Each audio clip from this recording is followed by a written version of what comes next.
Life ரொம்ப சிம்பிளாக இருந்துச்சு. ஹியூமனோட லைஃப் ஸ்பேன் 120 இயர்ஸ்ன்னு சொல்லுவாங்க.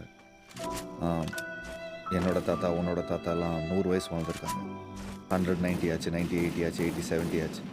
இப்போ இருக்கிற ஜென்ரேஷன்லாம் நீ நான் எல்லாரும் 50 இயர்ஸ் ஆனாலே ப்ளஸ்.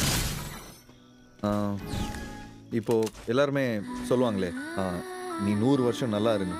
ஐயோ வேணாண்டா சாமின்னு அப்படின்னு சொல்ல ஆரம்பிச்சிட்டோம். நமக்கே தெரியும் நம்மளை சுற்றி இருக்கிறது எல்லாமே ஃபேக். ஆனால் அந்த ஃபேக்கான லைஃப்பில் ஒரு நல்ல லைஃப் வாழ்ந்துட மாட்டோமான்னு ஜஸ்ட் ஃபைன்.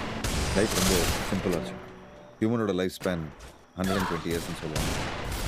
ஆம், என்னோட தாத்தா உன்னோட தாத்தாலாம் 100 வயசு வாழ்ந்துருக்காங்க. 190 ஆச்சு, 98 ஆச்சு, 80, 70 ஆச்சு. இப்போ இருக்கிற ஜென்ரேஷன்லாம் நீ நான் எல்லாரும் 50th தாண்டாலே பிளஸ்ட். இப்போது எல்லாருமே சொல்லுவாங்களே, நீ 100 வருஷம் நல்லா இருங்க. ஐயோ